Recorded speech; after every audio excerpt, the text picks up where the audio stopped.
So we have a lot to discuss. I know everyone is chomping at the bit. They are anxiously awaiting our Suicide Squad review. Um, but we are going to push that back to next week. Chris hasn't seen it yet, and we want to make sure everybody's seen it in case there's spoilers or like we kind of get into that area when talking about it. Way to But call what me I out. Wait. yeah, I didn't mean to put you on blast. I just want everyone to know why this week we're just going to be focusing on the box office, or should I say the disappointing box office return of Suicide Squad. So I have some figures here. It looks like the first Suicide Squad movie had a opening weekend of $133.7 million. It's that Will Smith money. Woo woo! That's exactly what it is. And then this Suicide Squad, the Suicide Squad, as it's titled, is made 26.5 million over the weekend. That Pete Davidson That's money. garbage. So that's the Pete Davidson money.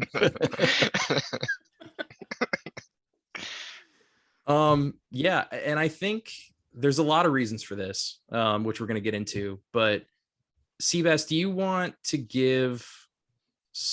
I feel like I haven't really talked to you about this movie yet, but do you want to give your general thoughts on why this is so disappointing? Because I think you and I feel pretty similarly about this movie. Why the box office was so low? Well, yeah, but what did you think about the movie? I guess just in general, without giving away any spoilers. I actually liked it. I mean, obviously it's way better than the first one. I mean, that's like without a doubt. I like that the movie enjoyed itself a lot more. I feel like James Gunn really killed it. Um, I mean, there's some ridiculous shit, and I mean, I could nitpick it, but overall, they had fun with the movie. So it's hard to nitpick a movie where it's like they're not taking themselves seriously in the first place, and they have like those small little moments. But like, I don't know. Overall, I'd give it like a 9 out of 10. It would. It's a 10 out of 10 personally, but that's only because of I want to get in Catcher 2's pants. You know what I'm saying? She's like unconventionally hot to me. I totally agree. It's the Ant-Man the Wasp thing with Ghost all over Oh again. yeah. I'd see that movie again just to watch her. Oh, I'm right there with you.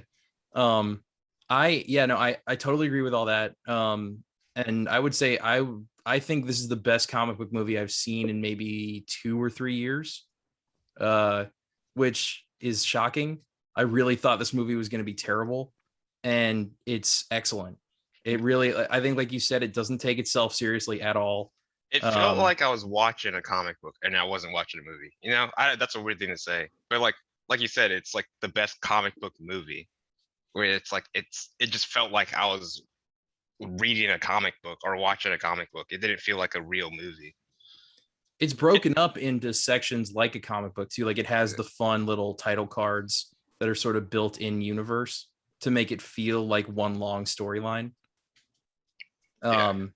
Yeah, this movie is incredible for everything from the writing to the directing. The visuals in particular in this movie, I think, are absolutely stunning. And it's such a nice change of pace from what we normally get in these, which is like, a couple actors on a green screen soundstage and they just fill in everything later. Like you really feel like you're invested in this world because it feels like dirty and grimy and gross, but also really colorful and sort of out there.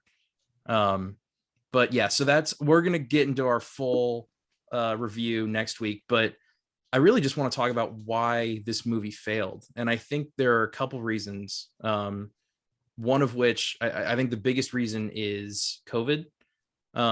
The Delta variant is, very much at play right now, and people are scared to go out and they're scared to go to the theater. So it doesn't shock me that this movie is doing more poorly than normal. But the other thing too is that it released on HBO Max for essentially free. If you have the subscription, you get to watch it for free. And then also, I think it's connected to a movie that's bad. It's the one before this is a bad movie, so people see the trailer for this one, they're like, oh, I saw that other one, that movie sucked, I'm not going to go see this, which is really disappointing, I think. Can I add another one? Yeah. I think the marketing sucked for it.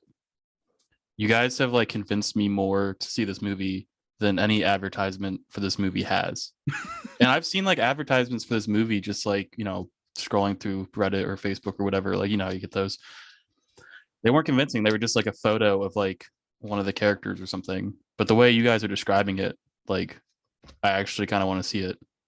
The only I don't know. trailer I saw for the movie was like the first reveal trailer during like that DC thing, fandom thing, and it was just a trailer where it was like a it was like a screen like picture dump of all the like all the Suicide Squad members, and I mean like that's all I knew about it. Other than that, I wasn't really interested in it. Like I didn't know it was out until the week before it was out. That's the thing is like I didn't know anything beyond the characters. That's all the advertising was that I saw. And it's like that's not enough to make me go see the movie unless there's like unless you want to go see it for like a certain character, but like a lot of these characters we don't have prior attachments to. Like if you saw an Avengers poster that had Spider-Man, you know who Spider-Man is or something. But this, it's not the same feeling. Yeah, this that almost, when not for the marketing, but when you're actually in the movie, I think that works to the movie's advantage because it's really fun. One of the best parts about this movie is getting to know all these new characters and how well I think they're all written and how well their arcs develop over the 2+ hours that the movie is. But it's really fun to see these characters and not to have like, hey, there's fucking Batman again, there's Superman again. Like it's really nice to be able to basically them to open the bottom drawer of like garbage comic book characters and just throw them all in this movie, like Polka Dot Man or Ratcatcher. Like shit, nobody cares about these people, so you can really do whatever you want. Which is why this movie is also, again, it's rated R and it is crazy violent, like so violent. Well, that's what I was saying is basically like I love the idea that they're taking new characters and fleshing them out and we get to see new characters. But from the marketing aspect, that's not a good way to sell the movie. No. Especially like if it was a movie about just one character, like that would make sense. But this is about a bunch of characters and I don't know. The marketing didn't grab me like you guys just did. Yeah, it's kind of also, well, I was gonna say you also tied it to the fact that this is the same name or almost the same name as the first Suicide Squad, which tanked. Well, was a really bad movie. I wouldn't say it tanked, but it's more successful than this one, unfortunately. But that's the thing that I think that's why this bums me out so much is that movie is so terrible. It made a lot of money off the Suicide Squad name and the DC name, and obviously, it proves to me that sometimes the Warner Brothers executives are right because people go, hey, look, there's Joker, there's Harley Quinn, I have to see this movie. But then someone shows people a trailer and it's like, hey, look, guys, it's Polka Dot Man. Like it doesn't have the same brand power. And people who are kind of wishy-washy on seeing these movies now definitely aren't going to go out to the theater and risk it during the middle of a pandemic for a movie they think is going to be bad. Mm-hmm.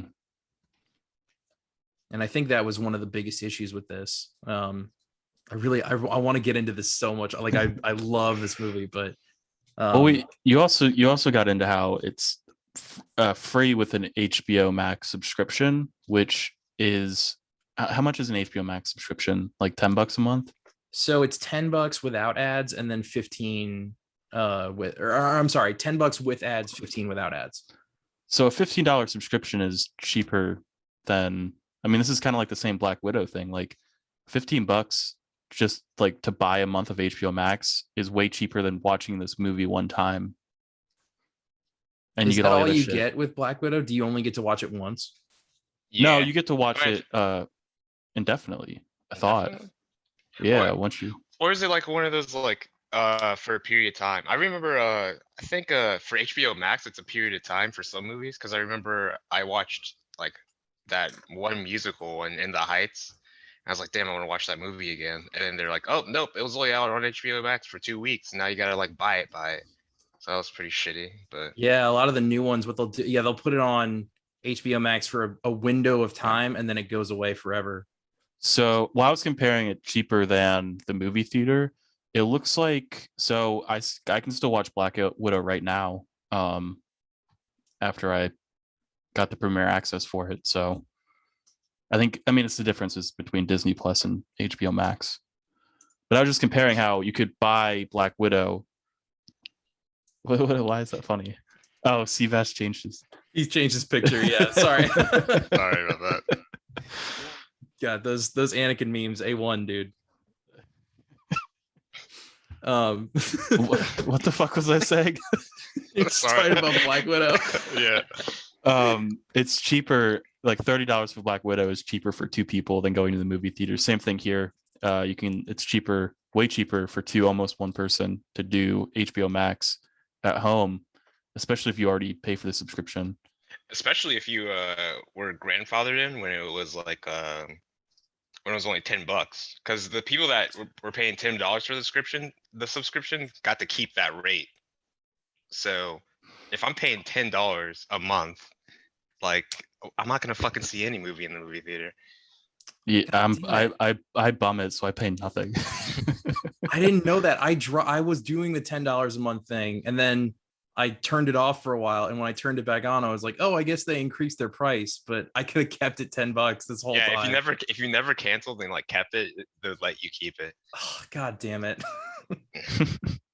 Listen, this movie was worth 50. It was worth $30. Oh, I agree. It's definitely worth the money.